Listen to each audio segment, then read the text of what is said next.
Clara drove back from the forest with the box of tapes and documents buckled into the passenger seat like a fragile passenger.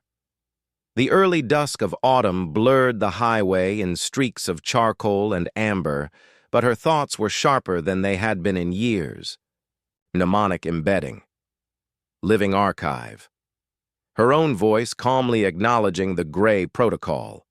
Each phrase clanged like a bell inside her skull. Back in the city, she parked several blocks from her apartment and took a winding path home, scanning for tails. None were obvious. Yet the streets felt charged, as though every passing pedestrian was a watcher. When she finally stepped inside her apartment, the faint scent of ozone struck her again. A lamp she had turned off that morning glowed softly. Drawers were slightly ajar. Someone had been here. She set the tapes on her kitchen table and powered up her encrypted laptop, fingers flying across the keyboard. If she could cross-check the names and project codes from the bunker against classified government databases, she might confirm the program's existence. But the moment she tried to access the secure archive, a red banner flashed, "Clearance revoked. Contact administrator." Her stomach knotted. She had logged in with her highest credentials, ones that should never expire. Before she could attempt another route, a sharp ping signaled a new message. The sender field was blank. The subject read, "Stop digging, archive." No body text, just a string of numbers she recognized as her own government ID. A second later, the lights flickered and her screen went black.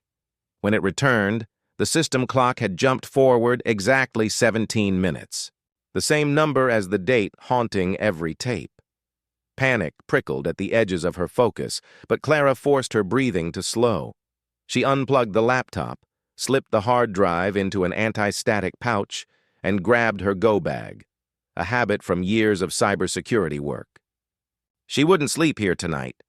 As she reached for the door, her phone vibrated with a text from an unknown number. "You carry what they cannot erase. We can help. Null." Attached was a secure link to a chat channel cloaked in layers of encryption she'd only seen in cutting-edge black ops. Null. The name matched one of the more cryptic handles she'd noticed in the conspiracy forum where her photograph first appeared. Trusting a faceless hacker was reckless, but every official channel around her had collapsed. She ducked into a late-night cafe with strong Wi-Fi and a clear view of the street. On the private channel, Null greeted her with unnerving familiarity. The Gray Protocol wasn't just defense. It's a weapon dormant inside the national grid. Someone plans to activate it on November 17th. Only the Living Archive can stop it. "That's you." Her pulse thudded. "If this is true," she typed, "why should I believe you?" "Because," Null replied, "they're already erasing you." Through the cafe window, Clara spotted the black sedan again, idling across the street like a patient shadow. She tightened her grip on the phone. Whoever was behind the Gray Protocol was no longer content to watch.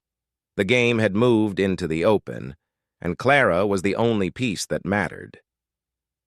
Clara slipped from the cafe into the cold night, every sense sharpened. The black sedan remained across the street, engine humming like a warning. She circled through alleys and side streets, doubling back twice before entering an old co-working loft where she once met informants. Inside, the faint smell of dust and solder grounded her. Only when the door's multiple locks clicked shut did she open the chat channel to Null again. "We have little time," the first message read. "Tomorrow night, the activation sequence begins." Clara typed rapidly. "You claim I'm the Living Archive." "If that's true, what exactly did they put in me?" A pause. Then, encrypted neural patterns. Code embedded in memory, hidden during the breach. They can't access it without your consent, but they can kill you. The words struck with surgical precision. She recalled the medical report after that long-ago night. Mild cranial inflammation, unexplained synaptic spikes. At the time, she had accepted the explanation of stress. Now it read like a confession. Null proposed a meeting, face-to-face. We need the tapes. Bring them to Union Switching Yard, Track 17. Midnight. Clara hesitated. Luring her into an ambush would be easy, yet the government, if it was the government, was already tightening the net. Her revoked clearance meant she had no allies left inside. Trusting Null felt like stepping off a cliff, but standing still was worse. Before leaving, she played one more tape, her own voice, quieter this time. If the day comes, Clara, remember, trust the ghost in the circuit. It wasn't a riddle. It was a message from her past self, urging her toward the mysterious ally who called themselves Null. The switching yard was a skeletal sprawl of steel and shadow. Freight cars loomed like silent giants under a bruised moon. Clara arrived early, scanning for movement. At exactly midnight, a figure emerged from behind a rusted locomotive, a tall, lean silhouette in a hooded coat, face hidden by a reflective mask. "You're late," the figure said, voice modulated to a metallic whisper. Clara kept a careful distance. "Prove you're not part of the people hunting me?" In answer, Null tossed her a small device no larger than a coin. "A pulse key, tuned to the neural frequency of the Gray Protocol. Only you can trigger it. Without you, they can't weaponize the grid." She studied the device, its surface etched with microscopic circuits. "And if I destroy it? They'll still come. They'll try to extract the code directly from your mind. We need to dismantle the system from the inside." Their conversation was cut short by the sudden screech of metal. Floodlights flared across the yard, white and blinding. Clara's instincts screamed. She and Null sprinted between freight cars as armed men spilled from black vans, boots hammering the gravel. Bullets sparked off steel with a ringing clarity. In the chaos, Null grabbed her arm. "This is bigger than you think. Gray Protocol isn't just surveillance. It's a failsafe to seize the entire national grid." "You are the key." Sirens wailed in the distance. Clara clutched the tapes to her chest, heart pounding. The night had fractured into pure survival, but beneath the terror burned a steadier fire, resolve. Whatever they had buried in her mind, she would uncover it and decide for herself how it would end. The night air seared Clara's lungs as she and Null sprinted through the maze of freight cars. Floodlights swung wildly, search beams slicing through clouds of steam that hissed from rusted pipes. Shouts echoed across the yard. Orders barked in clipped military tones.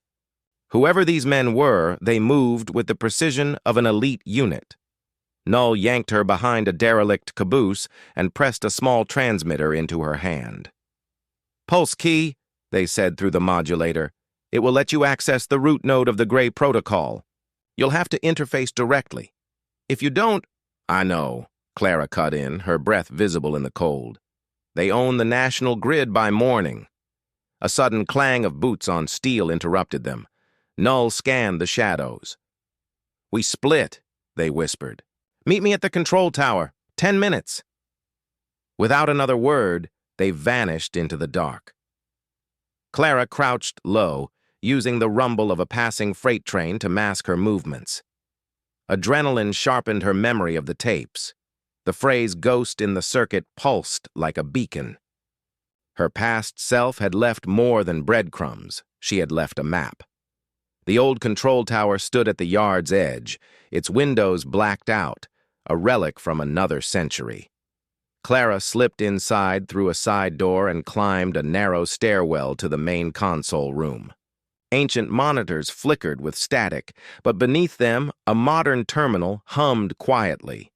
Someone had updated this place. She connected the pulse key. The screen flared to life with a swirl of encrypted code that seemed to recognize her. A prompt appeared. "Living archive, confirm identity." Her fingers hovered. The implanted memories, mnemonic embedding, were supposed to hold the key. But how to unlock them? She closed her eyes and let the sounds of the freight yard fade. Images surfaced. The bunker, the tapes, the moment she volunteered 10 years ago. A phrase bubbled up, clear and unmistakable. Gray Protocol Override, Clara Voss, 17. She spoke it aloud. The terminal accepted the command with a soft chime. Lines of cascading code unfolded, each string a piece of the national grid's hidden architecture. At the bottom of the screen, a single option blinked. Deactivate, purge, memory. Boots pounded up the stairwell. Clara's pulse spiked. Through the window, she saw armed men encircling the tower. Null's voice crackled over a nearby intercom. "They're coming! Make the call, Clara!" Her mind raced. Deactivation would cripple the Gray Protocol, but purging the memory meant erasing the encrypted patterns in her own brain, wiping out the very pieces of herself that made this possible. Without the purge, the code might linger, vulnerable to future exploitation. The door burst open. A man in tactical gear raised his weapon. "Step away from the console!" Clara met his gaze, then pressed enter.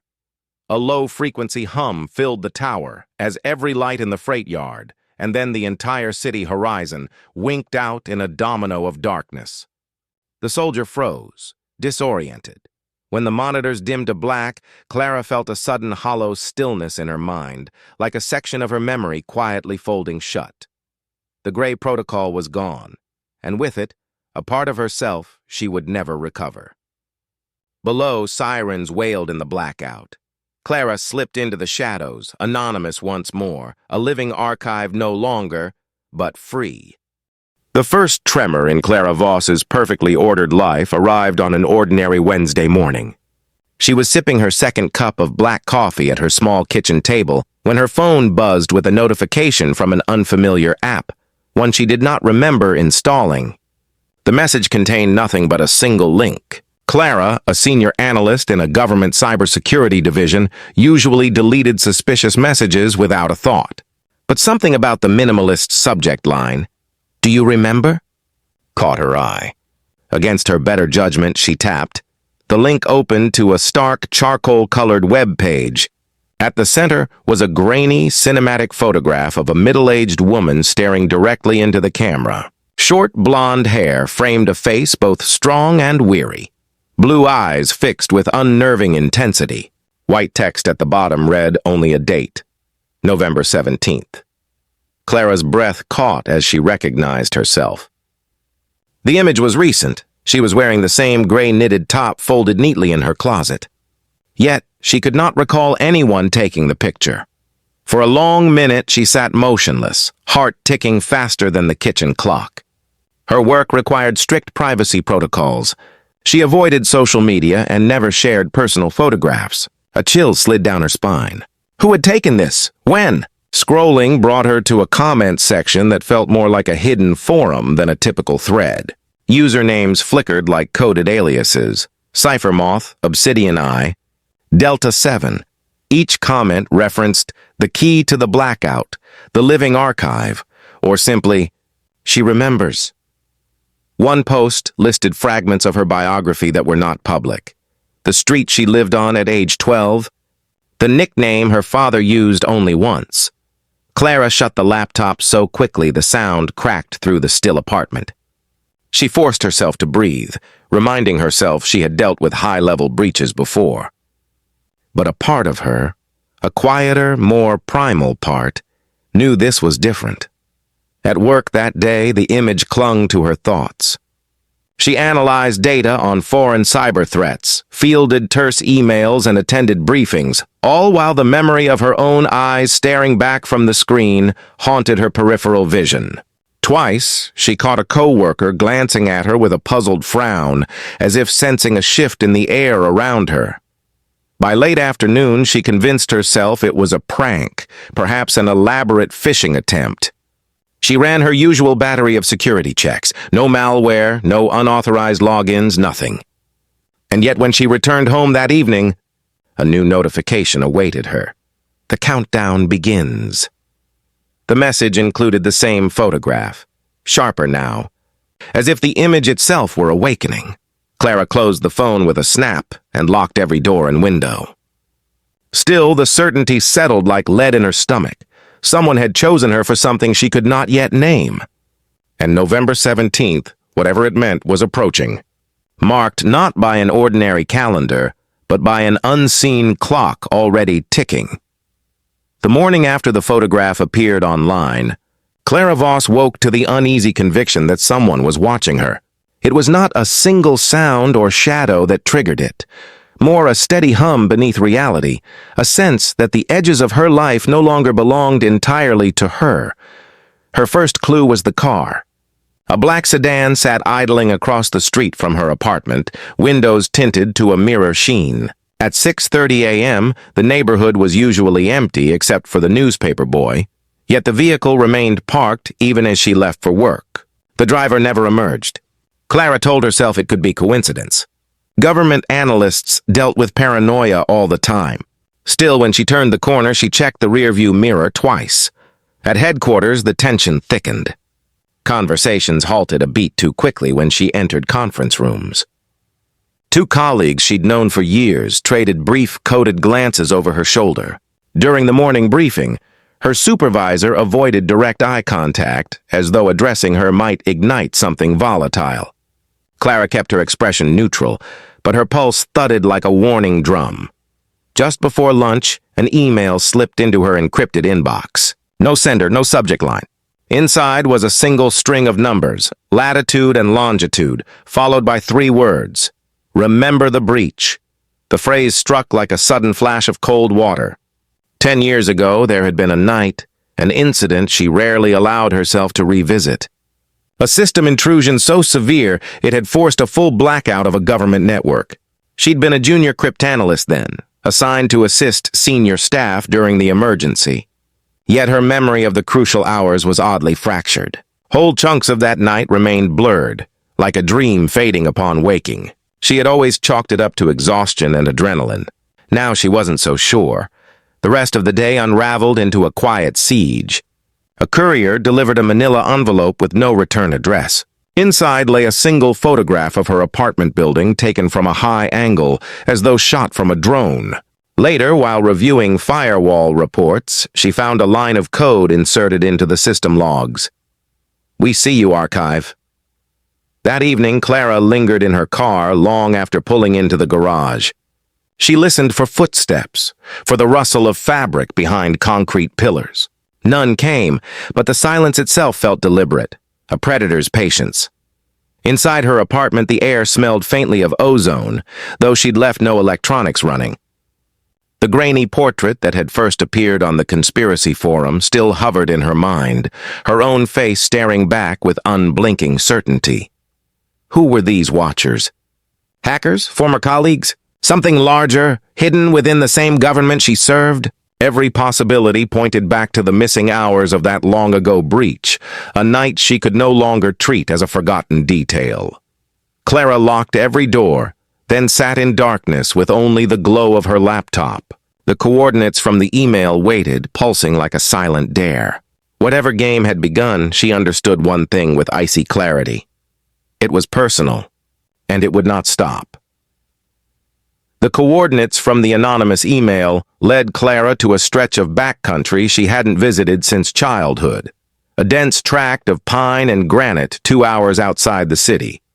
She drove there at dawn, the highway dissolving into narrow service roads that wound deeper into the forest. Fog hung low over the trees, muffling sound and shrinking the world to a tunnel of gray-green shadows. Eventually, her car could go no farther. Clara continued on foot, guided by the persistent blue dot on her phone. The forest floor was soft with needles and silent except for the occasional snap of a twig beneath her boots. Just as she began to wonder if the trip was a trap, a concrete structure emerged from the trees. A squat, windowless bunker. Half swallowed by moss and vines, its heavy metal door stood ajar, rust streaking down its hinges. She hesitated. Her training warned against entering unknown sites. But the coordinates pulsed insistently on the screen, and something deeper than logic tugged her forward. Inside, the air smelled of damp stone and machine oil. A single corridor led to a chamber filled with relics of a bygone era. Battered filing cabinets, cracked computer terminals, a tangle of obsolete cables. In the center sat an ancient reel-to-reel recorder beside a stack of magnetic tapes, sealed in plastic sleeves. Each bore a neat handwritten label. Her breath caught when she read the first one. Voss. C. November 17th. With trembling fingers, she loaded a tape and pressed play. Static filled the room, followed by a voice, her voice, calm, deliberate, and unmistakably her own. Phase 1 complete. Breach contained. Keyholder Voss acknowledges initiation of Gray Protocol. Clara staggered back, nearly dropping the recorder. She had no memory of ever saying those words, yet the cadence was hers down to the faint rasp she'd carried since a winter cold years ago. She played another tape. Redundancy secure. Memory partition engaged. Should the system fail, the living archive remains. The phrase jolted her. Living archive. The conspiracy forum's nickname, Archive, suddenly carried a sinister clarity. A metal cabinet in the corner yielded more evidence. Declassified documents stamped with outdated government seals. Diagrams of neural mapping equipment and reports on mnemonic embedding, an experimental technique to encode classified data directly into a subject's subconscious. The subject's name appeared again and again. Clara Elise Voss. She dropped into a chair, heart hammering. 10 years ago, during the network breach, she had not simply monitored the crisis. She had volunteered, perhaps been coerced, to become a safeguard. The missing hours she had always attributed to stress were deliberate erasures, a wall built inside her own mind. As realization settled, a faint electrical hum grew in the walls. A light flickered in the far corridor, though she was certain she'd seen no power source. The old bunker seemed to awaken, as if her presence had triggered a long-dormant system. Clara gathered the tapes and documents, forcing her hands to steady. Whoever had lured her here wanted these memories unlocked. Whether to warn her or to control her remained terrifyingly unclear. One thing was certain: the breach she'd buried a decade ago had never truly ended. And the date marked on every tape, November 17th, was only days away.